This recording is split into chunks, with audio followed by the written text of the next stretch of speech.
வீரப்பனை தவிர வேறு யாருமே ஃபயர் பண்ண முடியாது. வீரப்பனை எப்போ பார்க்குறோமோ அவன் மட்டும்தான் அடிக்கிறது, வேறு யாரும் பண்ணக்கூடாதுன்னு சொல்லி முடிவு பண்ணி உட்காந்துட்டான். இது ஏன் வீரப்பனை அப்படின்னா, வீரப்பனை வேற யாரையாவது பார்த்து சொல்லிட்டு வீரப்பனை தப்பிச்சிட்டானா இனி 10 வருஷத்துக்கு வீரப்பனை தேடிக்கிட்டே தெரியணும். துப்பாக்கி எடுத்தோடனே அந்த ஃபயர் பண்ற அந்த டயத்துல வந்து இவன் என்ன பண்ணிட்டேன், இவன் ஃபயர் பண்ணிட்டேன். இது என்ன பிரச்சனைன்னு கேட்டீங்கன்னா, நாங்க அவங்களுடைய கேம்புக்குள்ளே போயிட்டோம். அதே விஷயம்.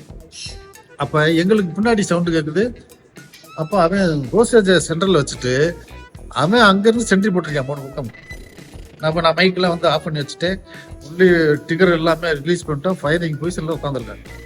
ஸ்டெப்பு கூட சத்தம் இல்லாம அப்படியே மூவ் பண்றான். மூவ் பண்ணி போயிட்டே இருக்கிறோம். அடுத்து சவுண்ட் வர ஆரம்பிச்சிச்சு. நானும் சரவணே விஜயம் 3 பேர் மட்டும் தான் இருக்கிறோம். 3 பேர் மட்டும் அந்த பள்ளத்துக்கு போனோம்னா அங்க வந்து ஒரு இடத்துல ஒரு ஸ்டேஜுக்குள்ள போகும்போது பார்த்தா ஒரு டிஃப்ரெண்டான எந்திரிச்சு. நைட்டு பகல் வந்து ஒரு 1 மணி இருக்கும். தண்ணி இல்லை. இப்போ தண்ணி இல்லை அப்படின்னா ஒரு அந்த கீழே பள்ளத்துல பார்த்தா குருவி சத்தம் கேட்குது. இப்போ குருவி கத்துச்சு அப்படின்னா அந்த இடத்துல தண்ணி இருக்கும். சரி, அந்த பள்ளத்தை முதல்ல போய் பார்ப்போம், தண்ணி எடுத்துக்கிட்டு அதுக்கப்புறம் அப்படி கீழே பார்த்துட்டு வரலான்னு போனா அங்க வந்து ஒரு, அதாவது காட்டுக்குள்ள போகும்போது பார்த்தா ஒரு எந்த பொருட்டு இல்லை. அப்போ சகுனங்கள், சில சாஸ்திர சகுனங்கள்லாம் பார்ப்போம். எனக்கு வந்து இந்த கையில எல்லாம் குத்தி ரத்தம் வந்துட்டே இருக்கு. இந்த இயற்கை கை வந்துச்சு. அப்போ பார்த்துட்டீங்கன்னா ரத்த விடுதல்னு சொன்னாரு. ஒருவேளை ரத்தம் இல்லை, ஏதோ முழுக்குத்தி போல அப்படின்னு சொல்லிட்டு அங்கே போகும்போது ஒருத்தர் சரவணங்கிறவன் கீழே சரிக்கு கீழே விழுந்துட்டாரு. அப்போ இதெல்லாம் வந்து ஒரு ஏதோ ஒரு ஒரு சகனம், ஒரு சாஸ்திர ரீதியா வந்து இருக்கும் போலன்ற ஒரு நம்பிக்கை. அதனால என்ன பண்ணோம்னா, சரி இதுல ஏதோ ஒரு இதா இருக்கு, நம்மளும் அவங்க இந்த டீமு கூட முடியாதுன்னு சொன்னப்போ நாங்கள் போறோம்னு சொல்லி வந்திருக்கோம். இப்போ வேற ஏதாவது ஒண்ணுன்னா நமக்கு வந்து கெட்ட பேர் வந்துடும் அப்படின்னு சொல்லிட்டு இந்த 3 பேர் இருந்து இந்த ஏதோ ஒரு வித்தியாசமான ஒரு இது நமக்கு தோணுது மனசுக்குள்ள. ரொம்ப கேர்ஃபுல்லா போகணும் அப்படின்னு சொல்லி போறோம். சரின்னு சொல்லிட்டு கொஞ்சம் முன்னாடி போனோம்னா அந்த தடம் இருக்கு இல்லையா, தடம் வந்து லேசா இருந்த தடங்கள், அந்த பாதை வந்து கொஞ்சம் அழுத்தமா இருக்கும். போக அழுத்தமாயிட்டே இருக்கு. இங்க வந்து லேசா இருக்கும். அப்ப என்ன அர்த்தம்னா, அங்க ஆள் இருந்தாங்கன்னா அவங்க நடமாட்டாங்க. அங்க ஆள் நீங்க வச்சுட்டு நடந்து வரும்போது அங்க அழுத்தமா இருக்கும், இங்கிட்ட வரும்போது லேசா இருக்கும். அப்ப குருவி கத்துது. அங்க தண்ணி இருக்கும். தண்ணி இருக்க இடத்துல தான் ஹோஸ்டேஜ் வச்சிருக்க வாய்ப்பு இருக்கு. அப்போ எனக்கு வந்து அதுல வந்து ஒரு விஷயம் அங்க இருக்குன்னு சொல்றேன். சரி, நம்ம இன்னும் கொஞ்சம் கேர்ஃபுல்லா போகணும்னு சொல்லி 3 பேரை வந்து மட்டும் நாங்கள் டீம் ஃபிக்ஸ் பண்ணுறோம். எப்படி ஒரு சம்பவம் நடந்துச்சுன்னா யார் எப்படி ஃபயர் பண்ணணும், என்ன செய்யணும்னு சொல்லி பண்ணுறோம். அப்போ வந்து ஃப்ரெண்டில் போகிறத வந்து சரவணை வந்து நீ ஃப்ரெண்டு இதை பார்க்கணும். சப்போஸ் ஃபயர் வந்துச்சுன்னா நீ ஃப்ரெண்டு பொசிஷனை மட்டும் ஃபயர் பண்ணணும். ஆர்க் ஆஃப் ஏரியாவை அதை ஃபிக்ஸ் பண்ணிட்டேன். விஜயனை வந்து நீ வந்து லெஃப்ட் பார்த்துக்க, நான் வந்து ரைட் பார்த்துக்கிறேன். இந்த 3 டைரக்ஷனில் நம்ம ஃபயர் பண்ணணும். என்னைய கேட்காம வந்து ஃபயர் பண்ணிடக்கூடாது. ஏன்னா ஹோஸ்டேஜ் இருக்காங்க. வீரப்பனை பார்த்தா யார் பார்த்தாலும் ஹோஸ்டேஜுக்கு ஏதாவது ஆபத்து வந்துருச்சு அப்படின்னா நாளைக்கு வந்து ஆப்ரேஷன் வந்து வேற மாதிரி போயிருக்கும். இந்த ஹோஸ்டேஜ் எல்லாம் வந்து அதுக்குள்ள கொஞ்சம் எனக்கு இது உங்க எல்லாத்தையும் அடையாளம் தெரியும். அடிச்சதே தெரிஞ்சே போறாங்க. அதனால வந்து அவங்க எங்களுக்கு அடையாளம் தெரிஞ்சிருக்குன்னா இவங்க வந்து இன்டெலிஜென்ஸ்ல இருக்கும்போது பத்திரிகையில போறாங்கிற தமிழ்ல இவங்களை பேப்பர்லயும் இதுலயும் நம்ம பார்த்துருக்கோம். பாய்மொழியோ ரிச்சர்ட் மோகனையும் இவங்களையும் பார்த்துருக்கோம். ஏஎஸ் மணியை வந்து எனக்கு தெரியும், அடையாளம் தெரியும். அதனால ஏஎஸ் மணி தான் போயிருக்காருன்னு அப்போ ஒருவேளை இருக்கக்கூடாது. ஆனால் கிருஷ்ணசாமி மட்டும் நாங்கள் பார்த்ததில்லை, அவர் ப்ரொஃபஸரை பார்த்ததில்லை. இருந்தாலும் ஹோஸ்டேஜிங்கிற போது நம்ம வந்து வீரப்பனை தவிர வேற யாராவது புல்லட் பற்றக்கூடாதுங்கிறதுல கேர்ஃபுல்லா இருந்தோம். அதனால இந்த சரவணை கொஞ்சம் துணுக்கா இருப்பேன். திடீர்னு ஏதாவது ஒண்ணுன்னா கூட பயன் பண்ணுவேன். இதுக்கு முன்னாடி இதுக்கு இந்த வர்றதுக்கு முன்னாடியே வந்து என்னாச்சுன்னா, ஒரு சென்டிமெண்டா வந்து ஆரம்பத்துல இருந்தே ஒரு பிரச்சனை வந்துகிட்டே இருந்துச்சு. இந்த ஆப்ரேஷன் ஸ்டார்ட் பண்ணும்போதே அது எப்படின்னு பாத்தீங்கன்னா, இப்ப 2 எஸ்பி இருக்கிறாரு. அப்போ நாங்கள் தமிழ்ச்செல்வன் சார் வண்டியில இருந்து இறங்கும் போது அவர் என்ன சொல்றாரு, எப்போ பார்த்தாலும் 3 மேகசின், ஏகே மேகசின் 3 மேகசின் எடுத்து போய் அரசியல்ல இந்த தடவை நான் வந்து ஒரே மேகசின் தான் எடுத்து போறேன் அப்படின்னு சொல்லிட்டு அவர் ஒரு மேகசினை மட்டும் எடுத்துட்டு இறங்குறாரு. அப்ப நாங்க பார்த்துட்டு நம்மளும் 3 தூக்கி 3 நாளைக்கு ட்ரை ஃபுட்டு வெயிட் இருக்கும். அது வந்து ஒரு மேகசின் எடுத்து நாங்கள் 2 மேகசின் மட்டும் எடுத்துக்கிறோம் அப்படின்ட்டு நான் 2 எடுக்கிறேன், இவங்களும் 2 தான் எடுக்கிறாங்க. அப்போ ஒன்னா வண்டியிலே வச்சுட்டோம். இது ஒரு சம்பவம். அடுத்து வந்து போயிட்டு இருக்கும்போது பார்த்தா அவர் பேசுறாங்க, நீங்க எல்லாருமே சேர்ந்து 2 எஸ்பியுமே எங்க கூட வரேன்னு சொல்றாங்க. அப்ப நான் சொன்னேன் 2 பேருமே வர வேணாம், நீங்க வந்து உங்களை பாக்குறதுக்கு எங்களுக்கு இதாயிரும், நீங்க பண்ணால முடியாது, நாங்க பண்ணலாம் விதத்துல எழுதிடுவோம், அதனால நீங்க 2 பேரும் நீங்க வந்து நாங்க இந்த இதுக்கு நாங்க மட்டும் டீம் கூட போறோம்னு சொல்லிட்டு அசோக்குமார் தாஸ் சார் சொன்னாரு. இதுல ஆப்ரேஷன்ல சக்சஸ் பண்றவங்களுக்கு நான் வந்து 50,000 ரூபாய் ரிவார்டு தருவேன் அப்படின்னாரு. அப்ப நான் எதார்த்தமா அவர்கிட்ட என்ன சொல்லிட்டேன், சார் நாங்க தான் சார் பண்ண போறோம், அந்த காசை கொடுங்க சார் அப்படின்னு கேட்டேன். இதெல்லாம் நடக்குமான்றது தெரியாது. இது வந்து எப்படின்னா ஒரு நமக்கு ஒரு அசரீதியான ஒரு சம்பவங்கள் காட்டுக்குள்ள நடக்கிறது, எப்படி பின்னாடி அது வந்து நடக்குது அப்படிங்கிறதுக்கு நம்ம அனுபவத்துல கண்டுகிட்ட விஷயம் தான் இது. இதுதான் லைஃப். இது இது வந்து வேணா சயின்டிபிக்கா சில இடத்துல நடந்துகிட்டு இருக்குங்கிறத நம்ம அதை ப்ரூவ் பண்ண விஷயம். அதனாலதான் சொல்றாரு என்கிட்ட. அப்புறம் அந்த இதுக்கு போனோம், அங்க போன அந்த இடத்த வந்து சீமே சரி கொள்கிற அப்படின்னோடனே நாங்க எங்களுக்குள்ள ஒரு ஒரு பய உணர்வு இருக்குல்ல, பய உணர்வுன்னா கேர்ஃபுல்லா இருக்கணும், நம்ம எப்படியாவது பண்ணணும் அப்படின்னு அப்படியே நாங்க இந்த இதாக பண்ணிட்டு சின்ன ஸ்டெப்பு கூட சத்தம் இல்லாம அப்படியே மூவ் பண்றோம். அடுத்து மூவ் பண்ணி போயிட்டே இருக்கிறோம். அடுத்து சவுண்ட் வர ஆரம்பிச்சிச்சு. அப்படி மூவ் பண்ணி போய் ஒரு ஸ்டேஜுக்கு போகும்போது சரி இனி போகணும் பார்த்தா ஒரு ஒரு அந்த பள்ளத்துக்கு பக்கத்துல இப்படி ஒரு ரோடு இப்படி வர்றது மாதிரி தெரியுது. சரி எப்படி இருந்தாலும் அந்த அந்த யாராவது இல்லைன்னா அந்த ரோட்டுக்கு வந்துதான் ஆகணும்.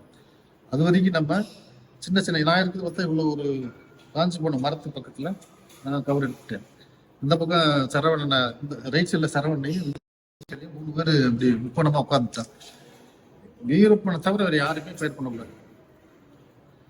வீரப்பனை எப்போ பார்க்கணுமோ அவன் முட்டத்தை அடிக்கிறார், யாரும் பண்ணக்கூடாதுன்னு சொல்லி இப்படி பண்ணி உட்காந்துட்டான்.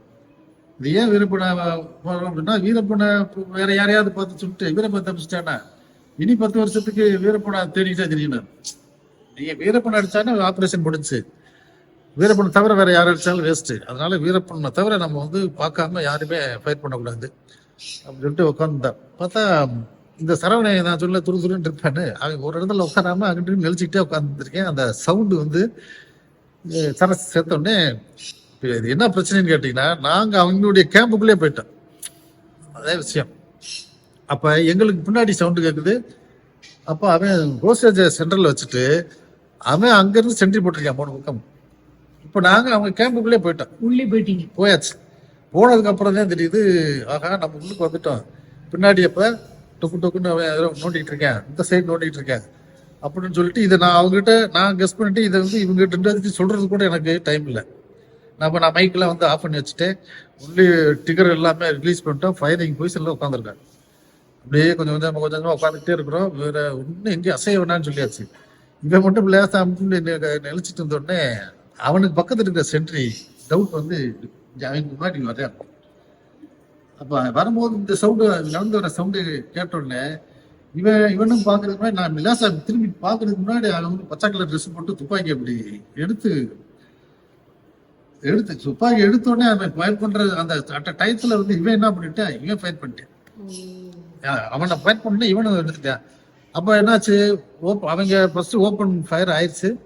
நாங்களும் என்ன பண்றோம்னா யார் மேலேயும் பண்ணக்கூடாது இருக்கா வந்து ஒரு கவுண்டர் ஃபயருக்காக வேண்டி ஏர்ல தான் ஃபயர் பண்றோம். கீழே அடிக்கவே இல்லை. கீழே ஃபயர் பண்ணோம்னா ஆளுங்க மேல போட்டு ஆளுகளை பார்க்காத அளவுக்கு அந்த ஃபயர் பண்ண வேணான்ட்டு சும்மா கவுண்டர் ஃபயர் மட்டும் பண்றோம். அந்த சைடு பண்ணேன். நான் ஏற்கனவே பேசி வச்ச டைரக்ஷன்ல பண்ணிட்டு இருக்கேன். பண்ணா அப்புறம் ஒரு 5 நிமிஷம் ஃபயரிங் நடந்துகிட்டே இருக்கு. அவங்க கையில் அவங்கள சவுண்டு போட்டு ஆப்போசிட் சைட்ல கத்துற சவுண்டை கூட ஓட ஆரம்பிக்கிறாங்க. அப்ப அந்த ஓடுற பக்கத்துல பார்த்து சும்மா அடிக்கல. கடைசியில பார்த்தா கீழே இருந்து இங்கிலீஷ்ல பேசுறாங்க. Don't fire stop fire, I am hostages ஹியர்னு சொல்லி இங்கிலீஷ்ல பேசுது. என்னடா இங்கிலீஷ்ல பேசிட்டு இருக்காங்க பார்த்தா அப்ப நாங்க முடிவு பண்ணியாச்சு. அப்ப இவங்க தான் யாரோ ஹோஸ்ட் சர்ஜிஸ் ஹியர்னு. அப்ப நாங்க சொல்றோம் அவர் என்ன சொல்லியிருக்காரு, தமிழ்ல பேசுனா வீரப்ப ஆளுங்க சுற்றுவாங்கன்னு சொல்லிட்டு இங்கிலீஷ்ல பேசுறாரு. அது பின்னாடி இருந்தது, அதனாலதான் இங்கிலீஷ்ல சொன்னேன்னு அவர் சொல்றாரு. அப்ப நாங்க தமிழ்ல சொன்னேன், சார் நீங்க அங்க இருக்கீங்கல்ல, உங்க கூட யார் இருக்கா அப்படின்னு கேட்டா நீங்க முதல்ல இங்க கீழே வாங்கன்னு கூப்பிடுறாரு. அப்ப எங்களுக்கு ஒரு டவுட், ஒருவேளை இவங்களை வச்சுட்டு அங்க வீரப்ப உட்காந்துட்டு பக்கம் வச்சு நம்மள ஏதாவது பண்ணிடக்கூடாது, நாங்க கீழே வர முடியாது, நீங்க மேலே ஏறுவாங்க, இல்ல எங்களால வர முடியல வரல போது எங்களுக்கு டவுட் அதிகமாகுது. நீங்க வாங்க நீங்க மேலே ஏறுவாங்க நல்லா டீப்பான பண்ணலாம், வாங்கன்னு சொல்றேன். அவரு இல்ல எங்களால வர முடியல, பதட்டமா இருக்கு, நீங்க வாங்கன்னா இல்ல நீங்க வாங்க. அப்ப நானும் எப்படின்னா பேசிட்டே ஃபயர் கவுண்டர் ஃபயர்லாம் சிங்கிள்ல போட்டு போயிட்டு இருக்கு. ஆனா அந்த நீ வரலைன்னா வந்து புல்லட் போட்டு நீங்க சீக்கிரம் வாங்கன்னு வந்து அது எதிர்த்தாப்புல ஒரு பாறை இல்ல 2 ரவுண்டு அடிச்ச உடனே அவங்க அதுல வந்து இந்த பாய்மொழிங்கிறவர் அந்த ஏத்துல ஒரு ட்ரௌசரோட வந்தார். ஏறி விட்டு தேடிட்டு வந்தாரு. அப்புறம் இங்கிருந்து இறங்கி இந்த கோஷம் தான் பார்த்தாச்சு. நான் தான் பாய்மொழின்னா யாருன்னு தெரியாது, ஆனால் பாய்மொழிங்கிறாரு. அப்போ அவர் இருக்காருன்னு சரி இவங்க தான் அப்படின்ட்டு சரவணா போய் நான் கவுண்டர் ஃபைல் கொடுத்துக்கிட்டே இருக்கணும், நாங்கள் 2 பேரும் கொடுத்துக்கிட்டே இருக்கிறோம், நீ மட்டும் அவர் போய் கை கொடுத்தா அவர் வெளியே இருக்கிறார். மேலே ஏற்றி கொண்டு வந்தாரு. வந்ததுக்கப்புறம் நீங்கள் கவுண்டர் ஃபயர் பண்ணிக்கிட்டே இருங்க அப்படின்ட்டு இவரை மட்டும் கூப்பிட்டுக்கிட்டு சவுண்ட் வந்து கொஞ்சம் பின்னாடி வெளியே வந்து இவர்கிட்ட விஷயத்த கேட்குறேன். என்னங்க யாரு எங்கே இருந்தீங்க என்ன விஷயம் அப்படிங்கும்போது அப்போதான் பாய்மொழி சொல்கிறாரு, நாங்கள் வந்து வந்திருக்கோம், கிருஷ்ணசாமி இருக்கிறாரு, ரிச்சர்ட் மோகன் இருக்காரு, மணி வந்து வெளியே போயிட்டாரு, மணி நேரத்தை வெளியே போயிட்டாரு அரசாங்கத்துட்டு பேசுறதுக்கு. வீரப்பனும் அந்த பக்கத்துல அந்த ஊருக்கு அந்த மலைக்கு பக்கத்துல இருக்க சந்திரனுடைய வீடு, அந்த கிராமத்துக்கு சந்திரனும் வீரப்பனும் நக்கிரன் கோபால் வர்றாங்க, கூப்பிடுறதுக்காக போறாங்க. போயிட்டாங்க, காலையிலே போயிட்டாங்க. இப்போ நாங்கள் மட்டும்தான் இருக்கிறோம், வேற யாருமே இல்லை, மற்றவங்களாம் நீங்கள் ஃபயர் பண்ணோன்னே போட்டு ஓடிட்டாங்க, கீழே அவங்க மட்டும்தான் இருக்கிறாங்கன்னு சொல்றாரு. இப்போ அவங்களே வர சொல்லுங்க அப்படின்னா அதுக்கப்புறம் ஒருத்தராக வர்றாரு. ரிச்சர்ட் மோகன் வந்தார், வயசானவர் அவர் கிருஷ்ணசாமி லேட்டாக வந்தார். அப்புறம் அவங்க இப்போ 3 பேர்த்தையும் ரிச்சர்ட் மோகனுக்கு 3 பேர்த்தையும் வெளியே கூப்பிட்டு வந்துட்டு ஒரு ஆள் ஃபயர் பண்ணிக்கிட்டே இருக்கணும். பண்ணிட்டு அப்புறம் திரும்ப அந்த இடத்துல எல்லாம் பார்க்கும்போது இவன் வந்து நம்ம ஏற்கனவே சொன்ன மாதிரி இவன் அதை சொன்ன இந்த பகுதிக்கு கால் பண்ணிட்டான் சரவணே. ஆமா, அவனுக்குன்னா இப்போ அவனுக்கு வந்து ரவுட்ஸ் இல்லை. அப்புறம் என்ன சரி எடுத்துட்டு போகணும்னு பார்த்தா அவங்க டபுள் பேரல் ஒரு பாக்ஸ் புதுசாக இருக்கிற ஒரு பெட்டியோட அங்கே கிடச்சி தோட்டாவோட அந்த இதில் இருக்கு. அந்த தம்பி ஓடினான்ல அவன் வந்து அதை போட்டு போயிட்டான். அந்த இதை எடுத்து நீ அதில் லோட் பண்ணி நீ ஃபயர் பண்ணிட்டேப்பான்னு சொல்லி அவனுக்கு கொடுத்துட்டு இங்கே கூப்பிட்டுட்டு அப்படியே கீழே வந்தான். இதுக்கப்புறம் தான் வந்து மைக்கை ஆன் பண்ணி ஃபயர் பண்ணி நடந்துட்டு இருக்கு. இந்த மாதிரி கோஷத்தை பார்த்தாச்சுன்னா நம்ம அதிகாரிகளுக்கு தகவல் சொல்லணும்ல. அப்போ உடனடியாக வீரப்பன் வந்து கீழே போயிட்டேன், கூப்பிடாது சந்திரன் வீட்டுக்கு போயிருக்காங்க அப்படின்னு சொன்ன உடனே எடுத்து எஸ்பி சார்கிட்ட மைக்கில், சார் வீரப்பன் இல்லை, கோஷத்தை பார்த்தாச்சு, சேஃப்டியாக இருக்கிறாங்க, நீங்கள் சந்திரன் வீட்டுக்கு வீரப்பன் போனதா சொல்கிறாங்க, நீங்கள் டீம் அங்கே அனுப்பி பாருங்க சார் அப்படின்னு சொல்லி மைக்கில் சொல்கிறேன். இந்த டயத்தில் காட்டுக்குள்ளே போன டீம் எல்லாமே எல்லாம் மைக் கம்யூனிகேஷன் பார்த்து வெளியே வந்துகிட்டு இருக்காங்க. நாங்கள் இந்த ஆம்புலன்ஸ் நடந்துகிட்டு இருக்கு. அப்புறம் திரும்ப வந்து அவர் உடனே சொன்னார், நீங்கள் கொஞ்சம் சேஃப்டியாக இருங்க பார்த்துங்க. என்ன சரி சார்னு சொல்லிட்டு எல்லாம் எடுத்து வந்தேன். அப்புறம் எடுத்து அப்புறம் கம்யூனிகேஷன் அவங்க நம்ம பேச இவங்களை கூப்பிட்டு வந்துட்டு இருந்தோம். இப்போ இவங்க கீழே வர்றதுக்கு நாங்கள் எப்படி ஒரு 5 கிலோமீட்டர் மலையை விட்டு கீழே இறங்கணும் அடிவாரத்துக்கு வர்றதுக்கு. அப்புறம் இந்த சப்போர்ட்டுக்கு இந்த போனாங்களே அந்த ஃபயரிங் ஆனோடனே இந்த நாங்கள் இருந்து வந்தப்படியே அந்த டீம் வந்தாங்க, எல்லாம் பண்ணிட்டு கீழே இறக்கி கூப்பிட்டு வந்துட்டு அன்னைக்கு ப்ரெஸ் மீட்டு பண்ணரில் பண்ணாங்க. அவங்க அப்போ வரும்போது அவங்களுடைய அந்த பொருள்கள் அந்த இது இருக்கு இல்லையா, அந்த ரோலு இந்த கேமரா எல்லாத்தையும் எடுத்து நாங்களே வச்சுட்டு, ஏன்னா ப்ரெஸ்ஸில் வந்து எதுவும் பார்த்துட்டு வந்தது அந்த மாதிரி ஒரு இது வந்து ஒரு சக்ஸஸ் ஆச்சு. சார், இதை விட க்ளோஸா நீங்க வந்து 1994ல சிதம்பரநாதனும் அவர் கூட சேர்ந்து 2 பேரையும் கடத்துறாங்க. அதுல வந்து நீங்க ரொம்ப க்ளோஸா வீரப்பன் அவனோட ஆபரேஷன் உங்களுக்கு நடந்திருக்கு. அப்ப கூட உங்களோட பேர் வந்தது இல்லையே சார் வெளியில? அது அந்த சிதம்பரம் ஆபரேஷன்ங்கிறது வந்து அது ஒரு ஹைலைட். அது வந்து எப்படின்னு பார்த்தீங்கன்னா, போலீஸு சக்ஸஸ் பண்ணதில் மொத்தம் வீரப்பன் வந்து 9 10 கடத்தல் வேலை பண்ணியிருக்கேன். 10 கடத்தல் பண்ணியிருக்கேன், ஃபாரஸ்ட்காரங்களாம் அதில் பண்ணியிருக்கேன். ஆனால் அது வந்து தோல்வி அடைஞ்சது 2. ஒன்று சிதம்பரநாதன், அதுக்கடுத்து ப்ரொஃபஸர் கிருஷ்ணசாமி. அதில் போலீஸு ஸ்டீஃப் போலீஸ் தான் ஜெயிச்சிச்சு. அதில் அவன் அந்த தோல்வி அடைஞ்ச 2 ஆப்ரேஷன் மெயினானது. அந்த மெயினான ஆப்ரேஷன் அந்த சிதம்பரம் ஆப்ரேஷன்லையும் இதே மாதிரி இருக்கிறோம். அப்போ வந்து எங்களுக்கு இன்சார்ஜ் வந்து வால்டர் சார் இருக்காரு. அப்போ அவர் சில ஐடியா கொடுத்தாரு. அவர் சில டிமாண்ட்ஸ் நடந்துகிட்டு இருக்கு. வீரப்பனுடைய ஆட்கள் கூட அந்த கூட பிறந்த தம்பிக்கு கால் ட்ரீட்மெண்ட்டுக்காக வேண்டி ஒரு இதை வந்து டிஎஸ்பியை அங்கே வச்சுக்கிட்டு ட்ரீட்மெண்ட்டுக்காக வேண்டி வெளியே அனுப்புகிறாங்க.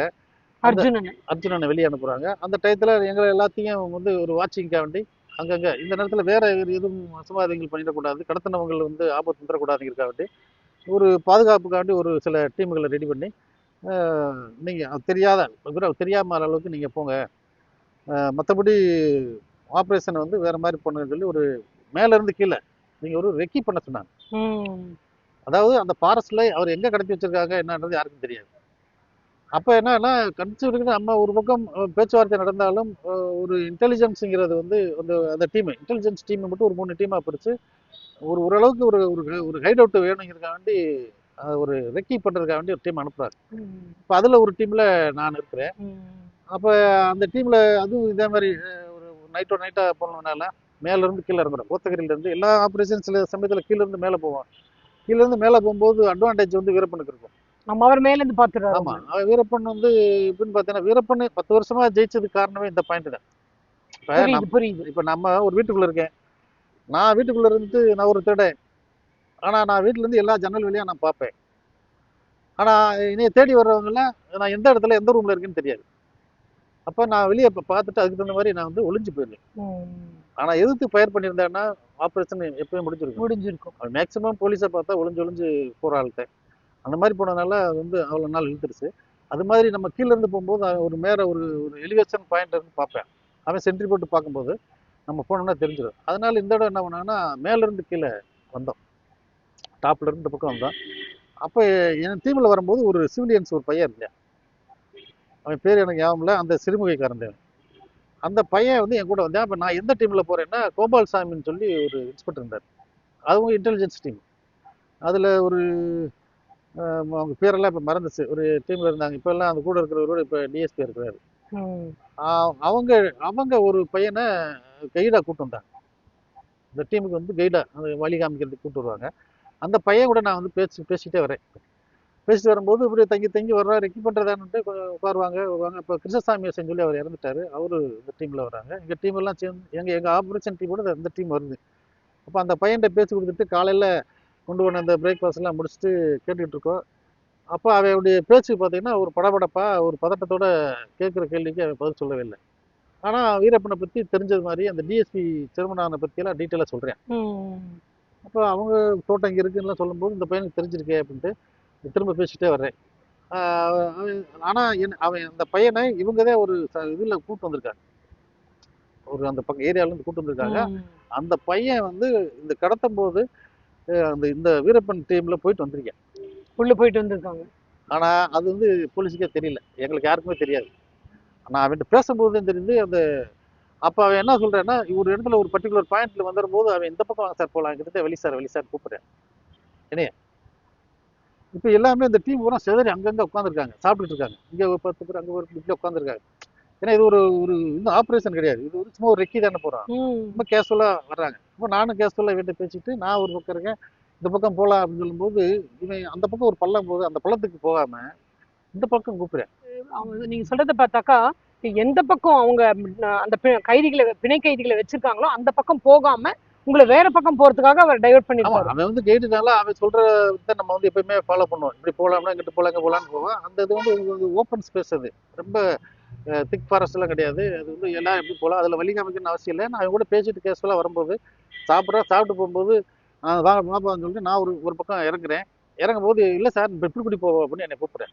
அவன் டைவர்ட் பண்றானான்றது எனக்கு அந்த இடத்துல தெரியல, அந்த நேரம் தெரியல. ஆனா பின்னாடி தான் தெரிய வச்சு இவன் டைவர்ட் பண்ணிருக்கேன். அப்புறம் சரி இல்லைன்னு சொல்லிட்டு இந்த பக்கம் போனதுக்கு அப்புறம் இந்த பக்கம் இந்த கோபால் சாமின்னு சொல்லிட்டு, சார் எங்க சார் இருக்கீங்க அப்படின்னு, இருப்போம் முன்னாடி இருங்க, எல்லாம் சேர்ந்து போகலாம், வரட்டும் ஆள் வரலன்றாரு.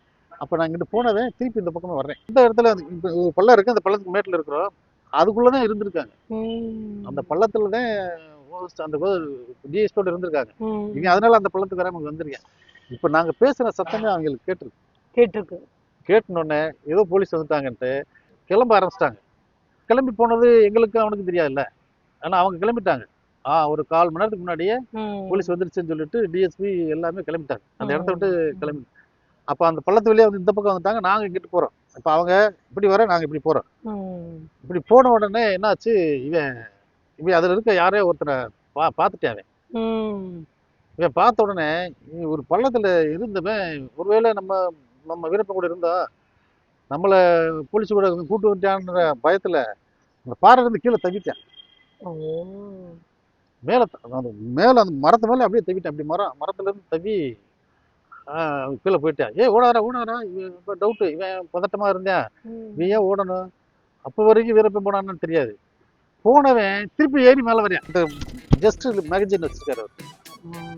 ஜஸ்ட்ல வந்து மேகசின், இந்த AK-47 மேகசின் ஜஸ்ட் பொசிஷன் இருக்கு, அது இந்த 2 மேகசின்கள் இருக்கும். இந்த ஜஸ்ட்ல போட்டு அந்த ரவுண்ட் ஸ்லிப் ஆகி இதுல போயிடுச்சு. கீழே பள்ளம் இருக்கு, அதுல இருந்து டம்னு வெடிக்குது. இந்த தீக்குள்ள இருந்து சாம்பலா பறக்குது. இந்த இவங்க வீரப்பனுடைய துணியெல்லாம் அந்த தீக்குள்ள போட்டிருக்காங்க. அதுல இருக்கிற இந்த அவங்க வச்சிருக்க தோட்டாக்கள் இருந்து, அது தீயில விட்டு அதான் வெடிக்குது. இங்க டிஎஸ்பி சிதம்பரநாதன் ரிலீஸ் ஆகும்போது அங்க வந்து அர்ஜுனனை வந்து கருப்பசாமி சாரோட கஸ்டடியில இருக்காங்க. அது அப்புறம் அங்கிருந்து ஏன் சார் திருப்பி ரிலீஸ் பண்ணி விட்டீங்க நீங்க?